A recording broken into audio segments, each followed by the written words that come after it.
Okay, here we go. What was your name at birth? Judith Susan Blum. And did you have any nicknames growing up? Did I have any nicknames? Yes. I was short. And I believe the only nickname that I ever had was Peanuts. Small. Where were you born and when were you born? October 21st, 1942. I was born in Brooklyn. And did you grow up in Brooklyn? Spent a good deal of my childhood in Brooklyn before I went away to college. Most of the time, we traveled a little bit because my father was in the service.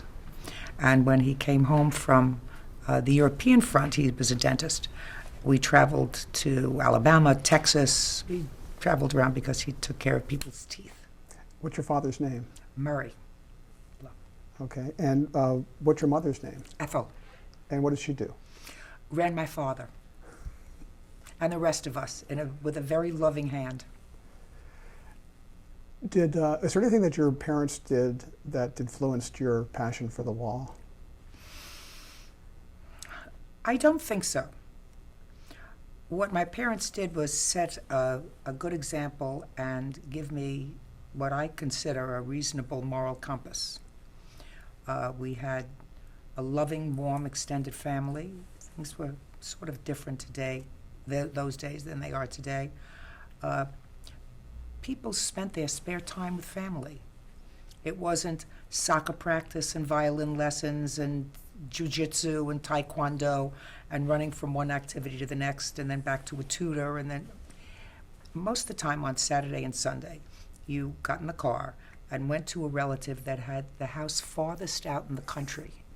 Hopeful, and when you finally found a relative that had out in the country with a pool, that was heaven. Their house became the vacation place. So we spent a good deal of I spent a good deal of my time growing up after our family was sort of reunited after World War II. I was just a baby at that time. Reconnecting with family, who were sort of spread out. I don't know if that answered your question. No, sure. Did you? Was your immediate family big? Did you have siblings? I have a brother who's also a dentist, David, Okay. who is 5 years my junior and reminds me of that whenever he possibly can. What was Judge Judy like as a kid? Were you outspoken? I was a brat. I think I was precocious is, I think, a word that my father would have preferred. He would have used both precocious and a brat. I like to think that I was fun. From what they tell me, I was fun and an interesting child. Got into this trouble, as many little kids did. One of the houses we lived in Virginia, we lived with another family who became good friends of our family, and they had 3 sons, and we were all very young. I was 3, I think, 2 or 3 at the time, and those boys were 5, 4, and 2. So I grew up to be a bit of a tomboy in those early years.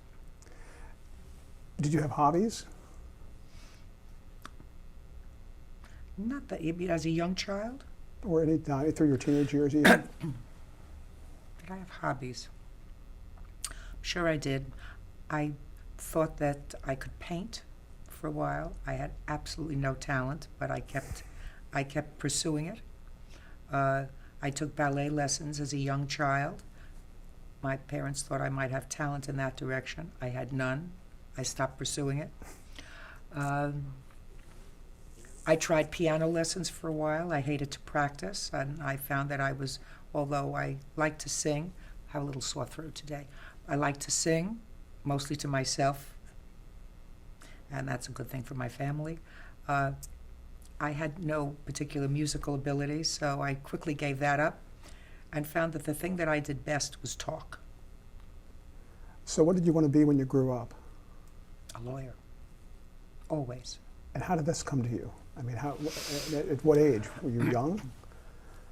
I think I was young, and I think that my father used to talk to me about the world of politics, and he thought that with what he considered the gift of gab that I had, I would make a good politician. And I believed that in order to be a politician, you had to be a lawyer first. As an adult, I realized that I would be a terrible politician because I prefer the ability to make a decision unencumbered by what other people think. Politicians, unfortunately, are encumbered by many, many constituencies. So, for me, I think that life is so much luck, because if you choose something, I always say, if you choose something that you're naturally adept at, and you can figure out how to make a living at it, you're ahead of the game. In my case, I figured out what I was naturally adept at initially, which was talking and arguing and debating. Debating what time to go to bed, whether I could stay out until 11 or 12 o'clock, debating whether I could wear sneakers out on Friday night, even though my mother said only bums wore sneakers out on Friday night, whether I could walk to the theater myself when I was 14, the movie theater 3 blocks away, or whether they were going to drive me to the movies. Those were debates that we had, and I learned to use my gift of words. What about television? What are your earliest memories of TV? Milton Berle. He is my earliest. Milton Berle in the Texaco Hour, and the opening, which I memorized, and which I'll give you a caveat of a story. Many decades later, after Milton Berle, and we are the men of Texaco. We work from Maine to Mexico. You remember that? I don't know if you do, but I do. Yeah. And that's the way we started our night. And I was standing in front of the Peninsula Hotel, where my husband and I stayed for a bit when we were working. And a car came up, and a woman came out of the car, and she tapped me on the shoulder, and she said, "Excuse me, my name is Lorna Berle.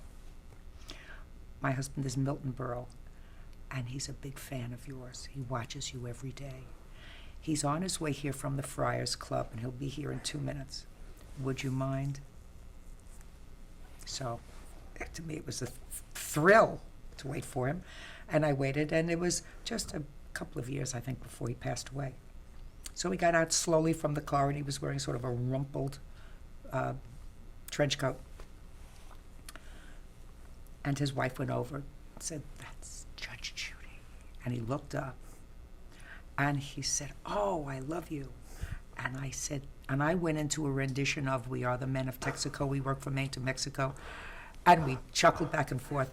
And when we parted, he said to me, "Kid, you've got great comic timing." It was one of the best moments of the years that I had spent in California, and probably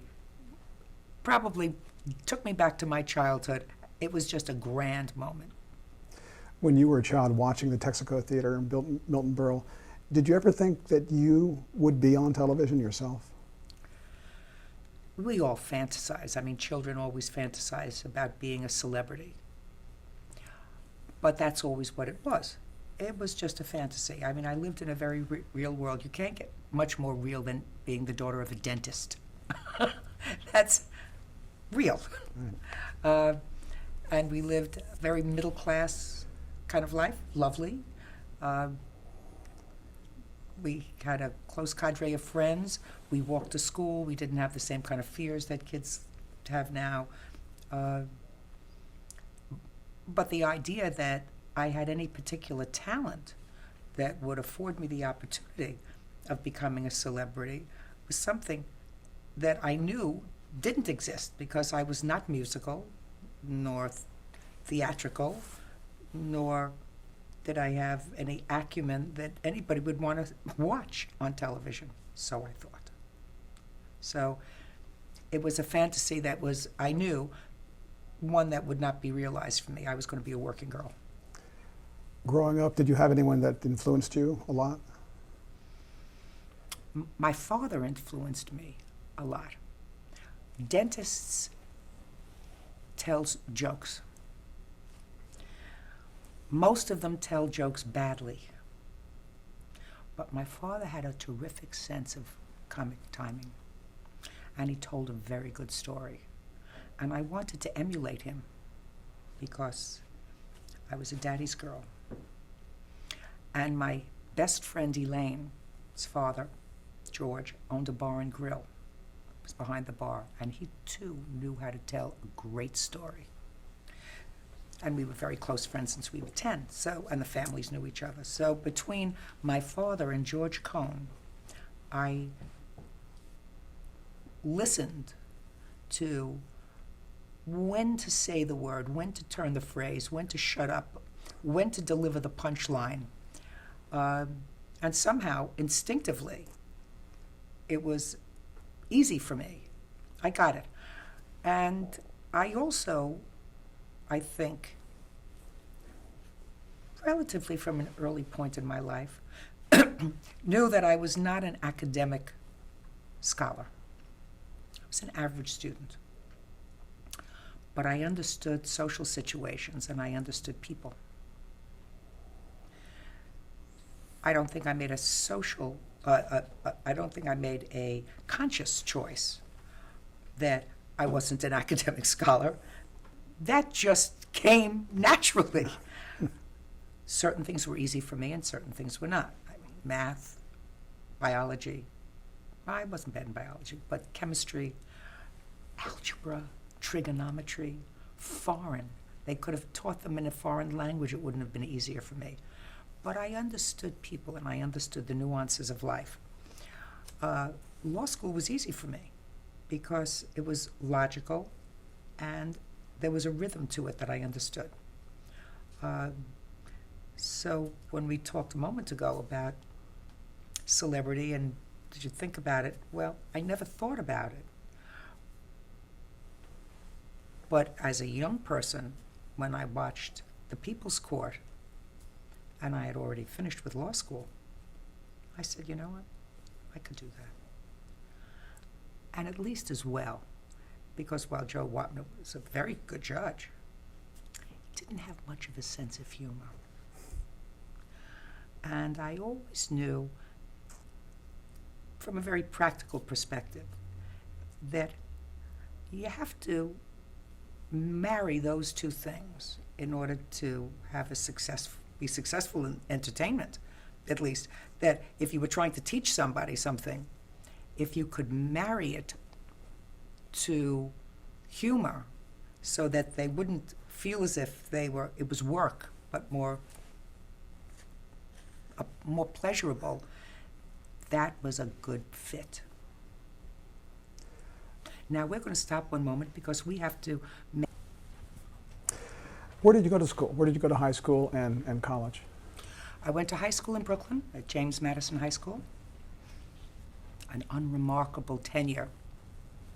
But I finished. I graduated early, 6 months early, and then went off to American University to the School of Government and Public Administration in Washington. When was there an actual time that you realized that you wanted to become a lawyer? I mean, do you remember a moment or anything, or just sort of? No, I just remember that even as a child growing up, I knew that it was college. As a matter of fact, when I went to American University, I went there on a combined 6-year law program, so that was never any issue. By the time I was 17, that was the commitment. I chose a college that had a combined 6-year law program so that I could get in and finish it up and get out and start to live and work. So I started in January at American University and then took some summer classes, so I made up the other 6 months. So I was ahead a year. And then you went to law school at the end of your 3rd year. So you really completed your 4th year of college and your 1st year of law school at the same time. You got your bachelor's degree. I got my bachelor's degree after my 1st year in law school. What kind of challenges do you have as a young woman at that time going into the law profession? I didn't find that I had any challenges. As a matter of fact, I was the only woman in the Washington College of Law in that freshman class. There were 126 people and 1 woman. And I found that ratio just perfect. I thought that was just fine with me. In your books, you talk about when you married your first husband, you were still in law school.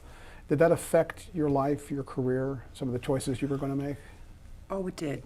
It did. Because at that time, talking about still in the 60s, in the mid-60s, there were certain things that were expected of young women. And although I planned to have a career, I didn't want to miss out on any of the other things, like having a home and kids. And you also, in those years, if your husband had a job, even if it wasn't a very good job, you didn't say, well, why don't you come on down to Washington and let me finish law school, because I was doing very well in law school in Washington. He had a job where he was making something like $70 a week as a legal aid attorney in their civil division. So I transferred up to law school and finished up my law school career at New York Law School in Manhattan. And while my initial year in law school was marked by really stellar grades and total commitment, after that it was household, you know. There was still cooking and cleaning up, and there was very little money, and the law school suffered. And New York Law School was not as welcoming to women in those years as was Washington College of Law. Not as enlightened a faculty. They sort of made you feel as welcome as a skunk at a lawn party. So it was not a nurturing environment for me there. But I graduated and had an unremarkable first job at a corporation, and was really not particularly excited with the law, with the first job that I was able to get. So I did what most other young women do when they're not excited about their first job. They have a baby, which is what I did. Then I had another one. What about your professional goals? Were they defined at that point in your No. life? No. Everything after that had a ring of serendipity to it. I had young children at home, preschool, but in order to keep the mental juices going, I enrolled in a graduate course of study at NYU Law School and took graduate courses there once a week at night. So I would be able to do something other than watch afternoon TV and take care of kids. And then occasionally I would go to a seminar or lectures that were in Manhattan. And at one of those, I met an old former colleague of mine from law school, from New York Law School, who was then supervising an office in the family court, Corporation Counsel's office. His name is Larry Schwartzstein. And he asked what I was doing, and I told him not much, and he said, you know, I have an opening in the family court. Would you be interested? Well, it sounded very, very good to me. And he said, can you start in 2 weeks? Can you start? Excuse me. So I said, I could probably start in 3 weeks. And I went home. The next day, we had sitting around with the children at dinner, and they were, I think, 4 and 5 and a half at the time. And I remember telling them that a very nice lady was going to come and take care of them after school because Mommy was going to work. And they asked me who the very nice lady was. And I said, I don't know yet, but I'm sure she will be a very nice lady. And I went to work 3 weeks later at the family court in New York County and found my home. And this was in the early 70s, right? Like around 72? Yes, 72. You were prosecuting juvenile delinquents, at least part of your duties at Yes. that point. What was that work fulfilling for you? Oh, yes. How so? I'm a law and order girl. I believe that in society there's right behavior and there's wrong behavior. My yardstick for normal behavior has expanded over the course of my lifetime because the world changes and the law changes and people's perspective on things change, so that what's normally accepted has expanded for me. But hitting an old lady over the head and taking her pocketbook is unacceptable. And it's unacceptable irrespective of the yardstick that you're using.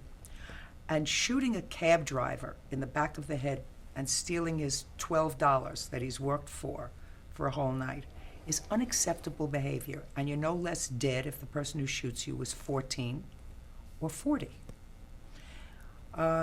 Selling drugs as a way of making extra money is unacceptable because it fosters other kind of behavior. Burning your child with a cigarette in order to potty train them is unacceptable behavior.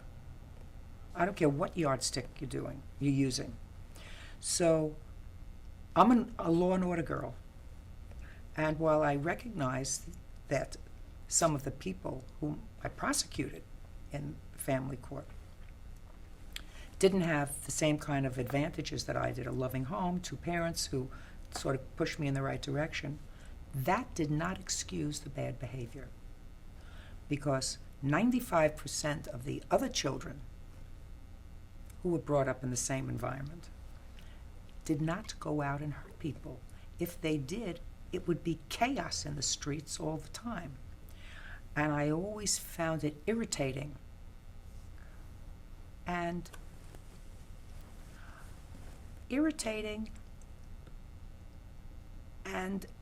almost disrespectful to the community that the court was serving to say, well, what do you expect? They come from this kind of a home or that kind of a home. I said, no. If you expect nothing from people, you will get nothing very often. And if you're going to give them a ride, give somebody a break who's 12 or 13 or 14 and say, this time we won't put you in jail next time. You're not teaching that child the lesson that you want to teach your own children, which is this behavior is wrong, and if you commit this kind of an act, there are going to be consequences. So I found the work rewarding, and I found it actually my mission. I could not have done criminal defense work. In 1982, you were appointed to the bench by Ed Koch. What did you take from your prosecuting days to the bench? I mean, what did you learn that you were able to use as a judge? First, I took a knowledge of the law with me, which unfortunately so many judges at that time in the family court didn't have. I also brought, I think, an understanding of what the system was like. I grew up in the system, so it's sort of like my grandmother says, you have to know how to clean a house. Even if you one day are lucky enough to have somebody else help you clean it, you have to know how to clean it yourself and get the stains out and do the rugs and do the vacuum cleaner, because you have to be able to give somebody else instruction. So I knew the ins and outs. I knew how to get what I wanted done. I knew where the record room was, and I knew where the agencies were that served the court. So I brought that with me. I was young. I was 39 when I was appointed to the bench. That is young. All of my children at this point are over 40, and I still think that they're babies. The idea that, they can make decisions, the kinds of decisions that I made as a new judge, is almost frightening to me. How did you get the reputation as America's toughest family court judge? I brooked no nonsense. If I told you that you were delinquent in your child support for a year, and you were to come back on a week from Friday with $500 or your toothbrush, and you came back on Friday and you didn't have your $500, you went to jail. I don't want to hear about your mother getting sick, I don't want to hear anything. You've had your chance, you've had 10 chances. You get to me, I'm your last chance. If I paroled you, you're fortunate enough to have been paroled by me pending a trial or after a trial, and I said to you, you're going to be in the house by 9 o'clock and in school every day, unless you're in a hospital. The idea that you would not be in school had to suggest to me that you had to go to jail. At that time, that didn't happen in the family court. There was lots of wiggle room. And I knew, as a parent and as a citizen who was watching this chaos unfold in the 80s before me, that children, when they're born, you know, we take babies when they're born and we swaddle them. We keep them very close. You know, they teach you how to fold the blanket over and fold it underneath, because children really like rules. They feel comfortable with rules. As a matter of fact, most human beings feel comfortable with rules. Most adults feel comfortable within the structure of rules. I sometimes quip that I think that the downfall of modern civilization is the Montessori school. Because, you know, we knew that we went to this class, we went to Mrs. Reckler's class. And then if we got to go to science lab, we went to another class, and then we went down to assembly. It wasn't all one big open space where we wandered around and say, well, today I want to build with my blocks. Well, we're reading now. No, I don't want to read, I want to build with my blocks. Well, then you go over there while everybody else is reading and build with your blocks. I don't know what that teaches, but it's certainly that kind of fuzzy thinking that I believe got us to a place in the 80s where you had gangs of kids running the streets. Even not the bad gangs, you know, they killed people. The ones that just decided to knock over vending machines or knock over stalls of vegetables, you know, on the street with the grocer and their vegetables, just for sport. Just because there was nothing else to do that could make them happy. And they knew that if they were caught, nothing would happen. So that kind of behavior was sanctioned and tolerated. Not when you came to me. I took it seriously and didn't allow excuses. I mean, I remember one case. Do you want me to talk about this? Sure. I remember one case when I was sitting in the Bronx of a young African-American boy who went into a White Castle restaurant. And he was a handsome, handsome kid. He had aspirations, and he was college bound, and he had aspirations of going into acting career. I mean, he really was that kind of handsome kid. And these 5 white thugs took issue with him being in their neighborhood having a hamburger at the White Castle. And they beat him up, knocked out his front teeth. He's a mess. Survived, but a mess. The boys had been arrested, and when they were taken to the local precinct, everybody knows, everybody else, they were given what they call an appearance ticket to come to family court 2 weeks down the pike. There was no question that they were involved. And there was no question that the boys, although they had had some problems in school, never been arrested before. And they had the misfortune of drawing me as a card. And I was going to make it my mission to torture them for as long as I possibly could. So the first thing I did was put them in jail. I arraigned them, and I put them in. And their mothers went crazy on me. I said, why are you going crazy on me? Over there. There's your target. You created this monster. What do you... And I kept them in for as long as I could. I did the trial, I did a dispositional hearing. I kept them in for about 2.5, 3 months. And I knew that at sentencing, all of the probation department, everybody else said, you know, that these kids are basically, you know, they had a bad incident, a bad day. And I knew I couldn't put them away for 3 years, even though I convicted them of a serious crime. But I knew that I could put them away for 18 months, which I did. Was it a good lesson? It taught everybody a lesson. These 4 kids, I don't know what they learned from the lesson, but their friends learned. And their parents learned. What did their parents learn? They learned sometimes you're going to get a judge who's going to say, I'm going to give him another chance. And sometimes you're going to get a judge who's going to say, enough is enough. This isn't stealing a candy bar from your local candy store. This isn't scalping a ticket. It's not even selling a joint of marijuana. Your son was able to, with their bare hands and a baseball bat, maim another human being. I'm not going to take a chance with him.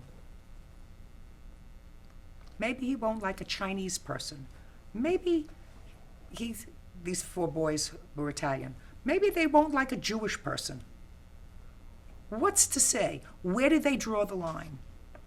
So, I'm going to give you some serious thinking time. And the victim knew that the court system treated him fairly, not dismissively. Is that tough? Damn right. Do I think we would all be in better shape if we did not view youthful thugs who hurt other people as errant children? They're not errant children. They're dangerous.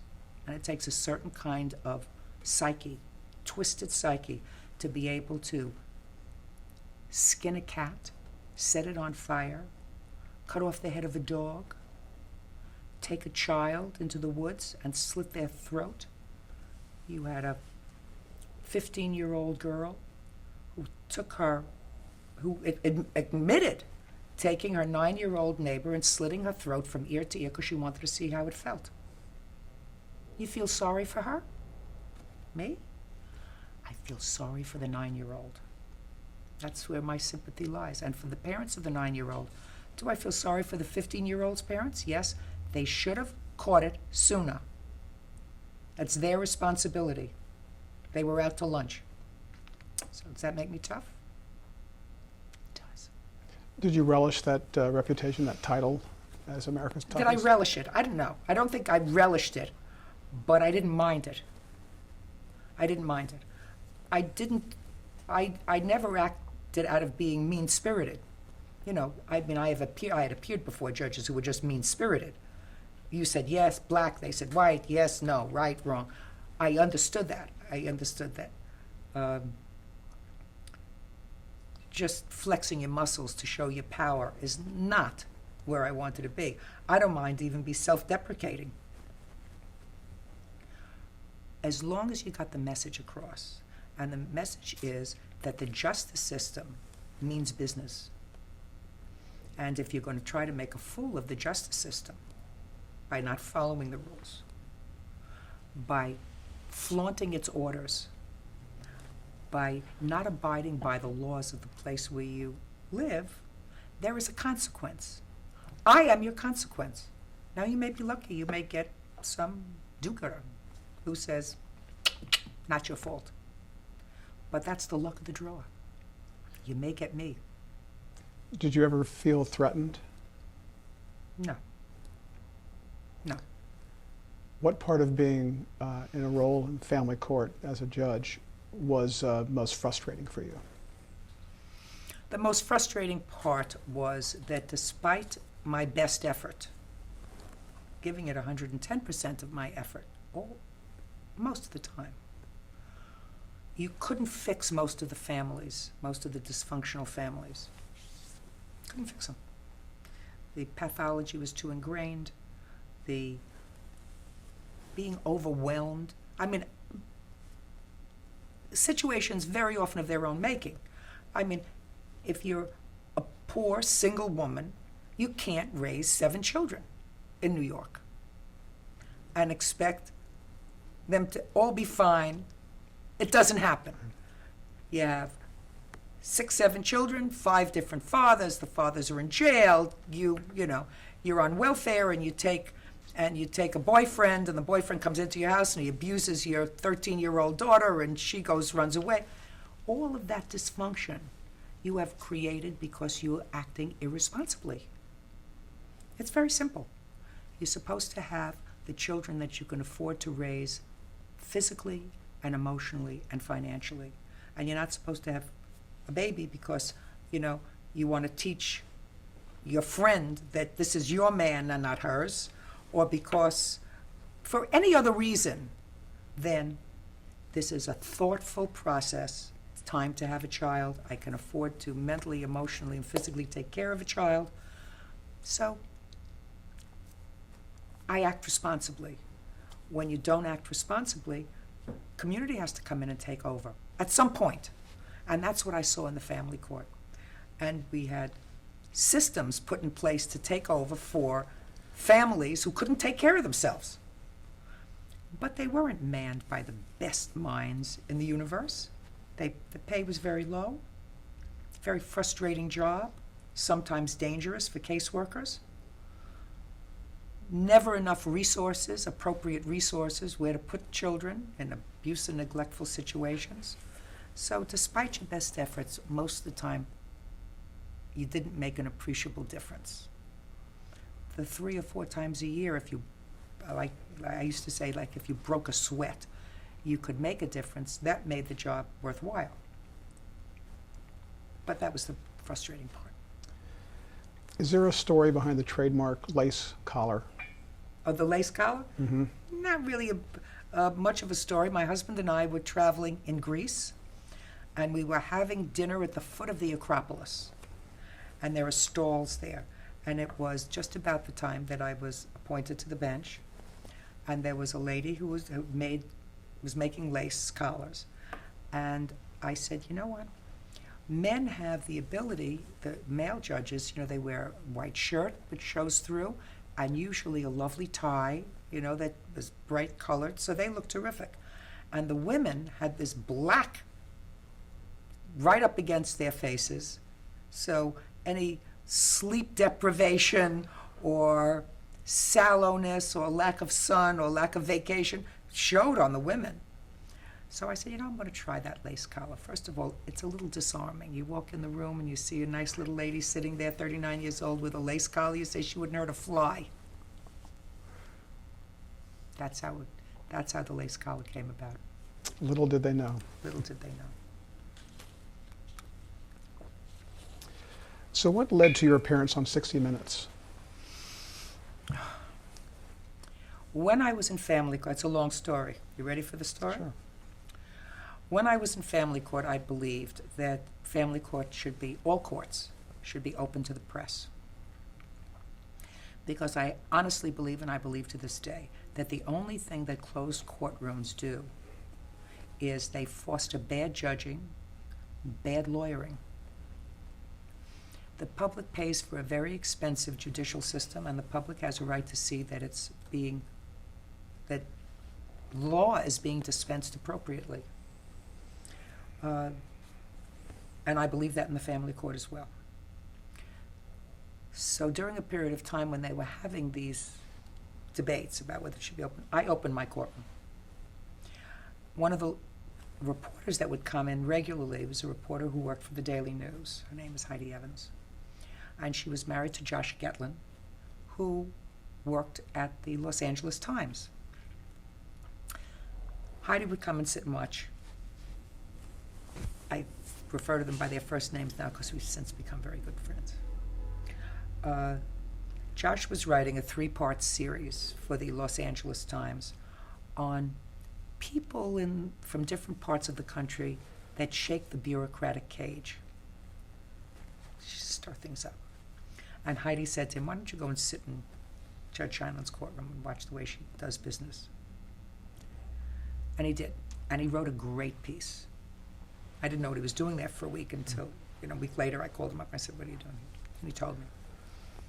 And that piece came out on a Valentine's Day. I don't remember when it was, probably 1994, around there. And I got a call from folks at 60 Minutes. And they said, we read this article and we'd really like to come and see how you run your courtroom. Well, if you're going to walk the walk, talk the talk, you got to walk the walk. So I said, you can't come in with a whole bunch of lights and everything. You can have one camera over in the corner, and you can't show the faces of any minors. Other than that, you're welcome. And you always take a chance with 60 Minutes because you never know how they're going to portray you. It's been my experience that most media, if you take a hard line like I do, don't portray you favorably. That was a risk I had to take because I said, I'm not changing the way I do business. You come in and see it, and if you see it, and if you agree with it, report it fairly. That's all you can ask. And Morley Safer was the correspondent, and he came, and he reported what he saw. And that's how 60 Minutes came about. Did you have any reservations about speaking your mind during the interview for 60 Minutes? I never have any reservations about speaking my mind. Was there any hesitation to agree to even do it, or were you on board right from the beginning when they first called? Oh, I thought for sure if they assigned Mike Wallace to do it, I was going to be excoriated in the piece. But first of all, they said that Morley Safer was doing it. And I saw Morley Safer. He looked like a nice enough fellow. And I had to hope that they were fair. I mean, you can't say, if you watched me work for a month, they were there for a month, can't say I was lazy. Can't say that I didn't know my business. I knew my business. Can't say I lacked perspective. I had a perspective. And there was a rational basis for my perspective. So you may disagree with where I was coming from, and you may choose, if you wish to, conduct your business in a different way, but you can't fault me for being inept, dishonest, didn't understand the system. I don't like people who cheat the system. I'm part of the system. I think that if you get disability and you're not entitled to get disability because there's really nothing wrong with you, and they find you building a deck on your back porch and you're collecting $2,000 a month because you hurt your back, I think that there has to be consequences for that. Right? And we had cheats like that in the family court all the time. And when I exposed it, people would say to me, why are you exposing that? There are people who are running big government and big corporations and they cheat all the time. I said, but I don't work there. This is where I work. You want me to say, well, they're only cheating a little bit, and a lot of people who in different vocations, different professions are cheating a lot, therefore I will do nothing. I mean, that's ridiculous. Is that what you're suggesting? So there was a rational basis for the way I conducted my business. And so while you of course have reservations, and Jerry and I, instead of having a 60 Minutes party where we invited all our family and friends just to watch it together, I remember sitting that night in our bedroom with the closed door and just the two of us watching it. And when it turned out to be what we considered a favorable piece, we went to the Silver Spoon Diner on First Avenue in Manhattan and met my friends Elaine and Barry and had a tuna fish sandwich to celebrate. When Morley Safer interviewed you, did he give you any instructions or ground rules or anything? None. He didn't give me any, and I didn't ask for any. And what was the feedback? What kind of feedback did you get after your appearance? And was there any backlash? Not that I remember. The feedback was I got a call a couple of days later from who was to become my longtime literary agent, Jane Distel, and she said to me, Judge Sheindlin, I really think that you should write a book. I think you have a perspective, and I think that your perspective should be told. There are a lot of academic types that write books on the family court, and psychologists and sociologists and therapists, and that group of folks who write, and they become the texts for study. I think you have another perspective. So the first book, Don't Pee on My Leg and Tell Me It's Raining, was born. Okay.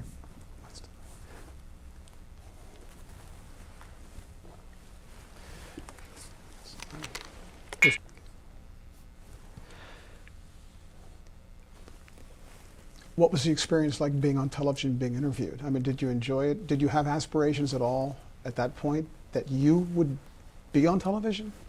You mean other than being on 60 Minutes? Right. No, I really didn't. I thought it was a great adventure. I honestly liked the idea of having another perspective told about the family court.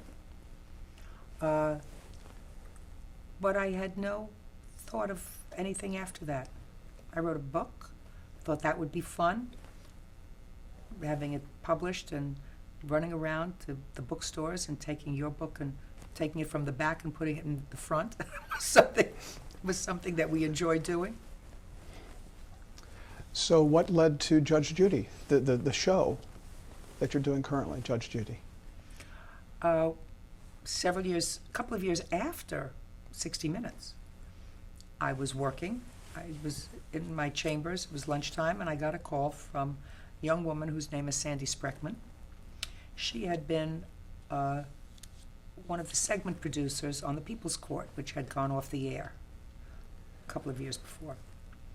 And she said to me that she and her friend, who had also been a producer, Kay Switzer, had watched the 60 Minutes many times, and they really thought that I would be a great judge on a program like the People's Court. Would I be interested? And that's how it came about. Did you feel like when you made the decision to do the television program, were you ready to leave the family court at that point? I had been in the family court for 25 years, and while 60 Minutes, there were no ramifications from 60 Minutes. You know, there were people who disapproved of the television in the courtroom, and I really couldn't care less about their opinion. They're entitled to their opinion. This was mine. And I still believe in open courtrooms. But I knew that after I wrote the book, Don't Pee on My Leg and Tell Me It's Raining, there would be a lot of repercussions because I called a lot of people out. And my term was up in a couple of years. I wasn't particularly worried about reappointment, but you never can tell. But I was getting tired. You know, when you work at that crescendo, and it is if you work hard, and not everybody worked hard in the family court. There were some people who took it as a place to retire to. Those are the people who kept their doors closed. But I really worked hard. And I took 6, sometimes 8 Tylenols a day, and I look back at the 60 Minutes piece now, and it's interesting. When I watched it recently, I saw how ruddy my skin was, just from stress, oil, aspirin, not enough rest, you know, didn't pamper yourself, you know, there were no facials. First of all, you couldn't afford them. Not lots of vacations, because you really couldn't afford those either. Just a lot of work, and I got to work very early in the morning, and I stayed until I was finished. So I was ready for a new adventure. I really didn't think that I would be fortunate enough to have 2 careers that I loved. I mean, I loved working in the family court. Even though it was a hard job, I still loved it. But, you know, so few people have the opportunity to have one career that's so fulfilling, and to think about having 2. But you got to be in the game to win it. When you were first approached about a television show, did you have a kind of a dream scenario or anything in mind how No. the show would, how it would be, what kind of a show it would be? No, I thought that it would be a show very similar to the People's Court, only with me at the helm. And maybe we would do cases that are slightly different, you know, something that were a little more emotionally meaty. But I just thought I was a different personality. And I didn't know if I knew that the People's Court had gone off the air, so I didn't know whether the public had tired of courtroom programming. I didn't know, really didn't know. But I thought, even this is an adventure, going out to California. And I only had really enough money to go out for a couple of days, and I stayed at a modest hotel, and went around and saw some people.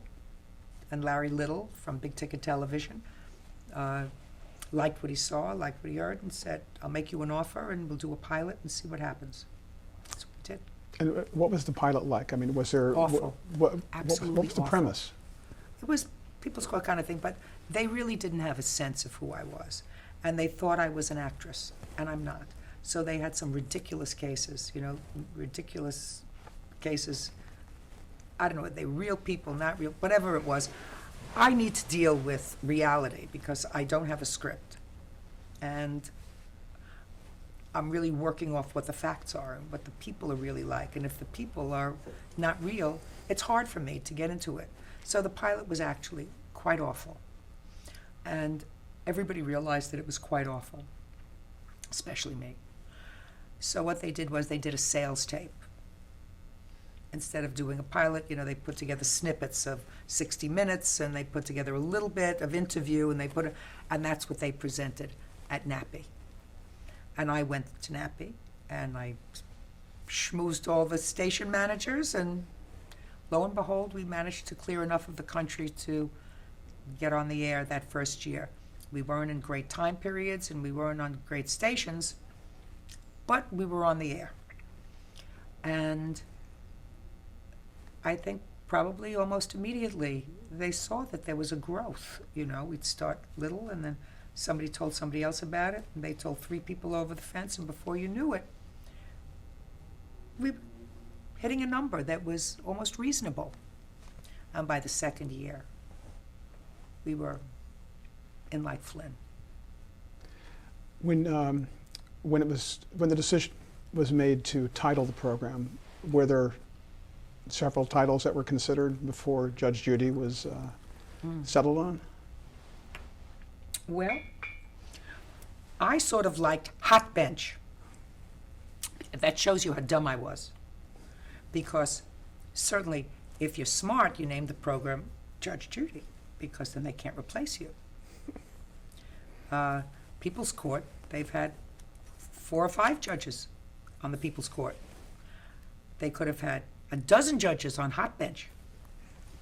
Hot Bench, nobody knew what it meant. You know what it means. If it's usually used in an appellate argument when the appellate court, irrespective of their number, 5, 7, when they ask questions, and they ask questions in a provocative way. They have a direction, and they really pound you with their questions. It's called a hot bench, which means that they're really interested in this issue. They have a perspective.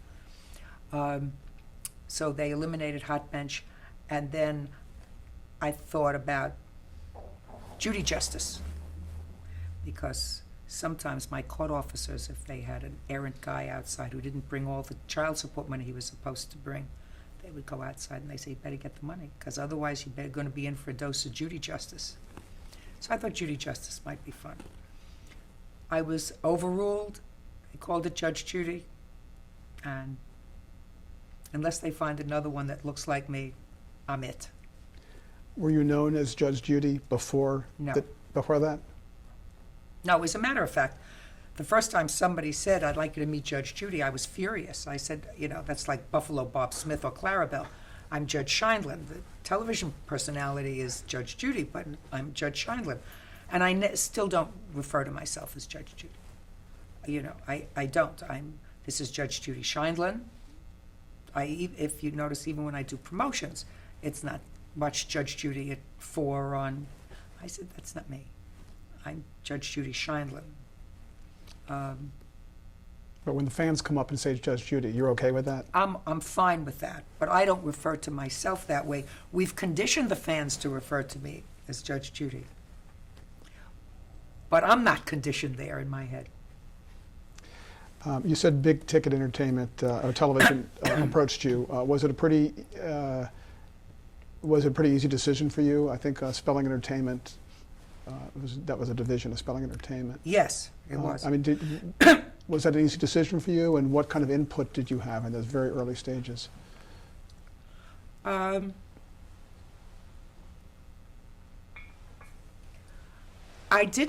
probably could have had more input, but you don't have input without power. I transposed understanding the business of the family court and the systems that service the family court to learning as much about the business of television as I could. When I started, I was a novice. I didn't know anything. And if you don't know anything and you're dealing in this business, you're going to get screwed. Did you have an agent? I had an agent. No, I didn't have an agent. I had a lawyer. I had no agent. I've never had an agent, but I had a lawyer who somebody recommended to me. It was a nice enough gal. But she wasn't also dealing with from a position of strength. She had an unknown person. So she didn't set the rules. You know, they made the rules. And we just, for the most part, acquiesced. Then you learn the business, and you learn what your worth is. And you learn what it means when a show that's successful. And 95% of what they make in television goes in the sewer. It doesn't work.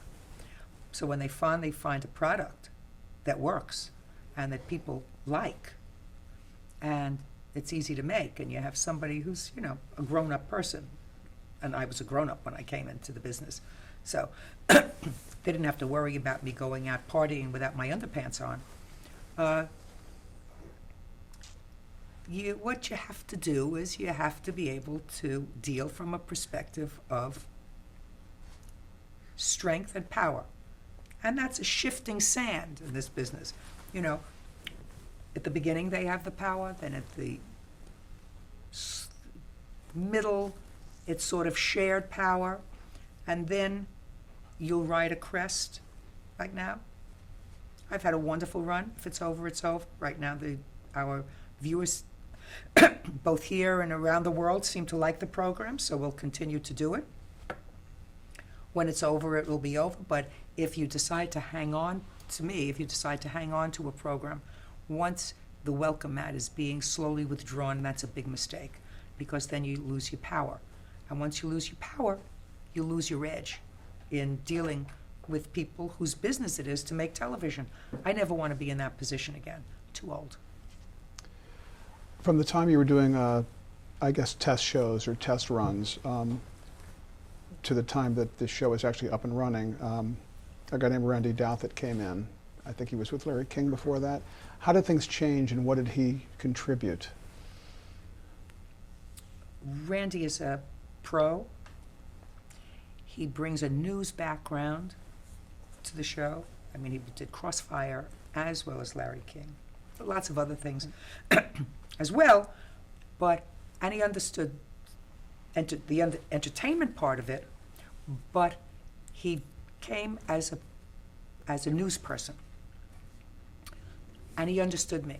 He understood that you don't push me around, don't give me crap, give me something that's legitimate and real, and I will give you my best effort. Other than that, I'm going to blow it off. And he understood it, and he respected it.